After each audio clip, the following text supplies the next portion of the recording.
Voici à quoi ressemble le désormais tristement célèbre Stade Olembe, un an après avoir abrité la finale de la Coupe d'Afrique des Nations 2021. Le Stade Olembe est devenu comme le Stade Trimobé, oublié, hué et complètement humilié, qui aujourd'hui nous amène tous à faire, comme on dit en langage populaire au Cameroun, les pleurs du mbolé.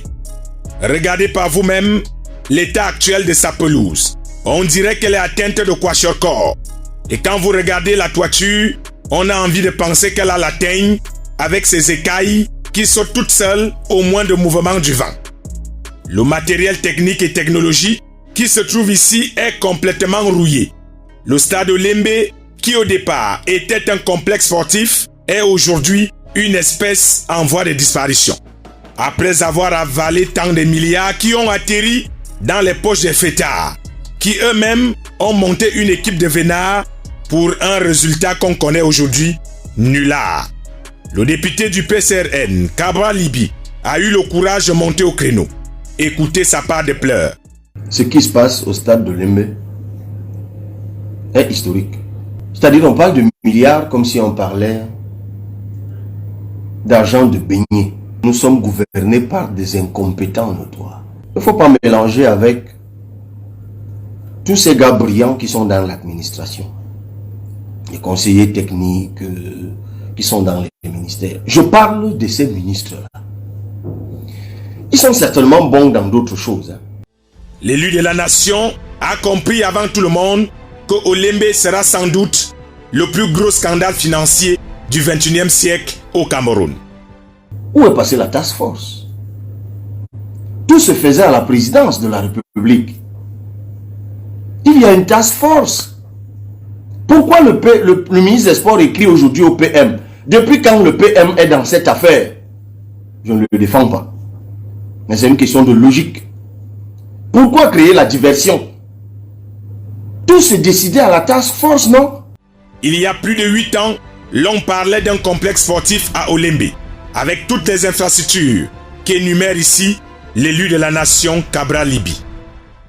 Au départ, au moment où on parle pour la première fois de la construction, nous sommes en 2017, du complexe sportif d'Olembe, voici ce qui figurait dans les maquettes.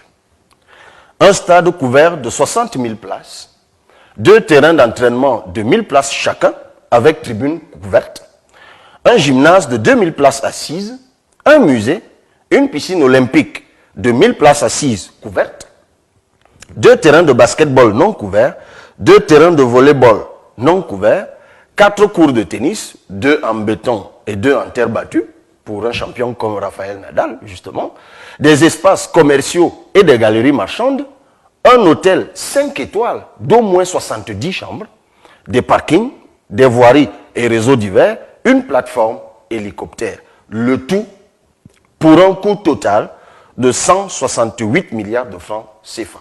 Comment donc expliquer qu'un petit stade de 60 000 places ait pris autant de temps et d'argent au point de faire appel à 2 prestataires?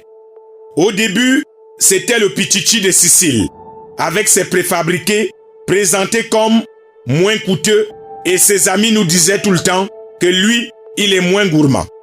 On n'a donc pas compris pourquoi le Pichichi est subitement devenu le petit Kiki. Les voisins du pape ont été chassés comme des femmes infidèles. On leur a demandé de ramasser leurs affaires et de ne même plus assister aux heures de prière de la task force, pour laisser place aux inconnus de Vancouver. Quand ils sont arrivés, ils nous ont dit qu'ils détestent les retardataires. On était contents, avec plein de boucans sans argent, et ils ont commencé petit à petit à augmenter la grille tarifaire.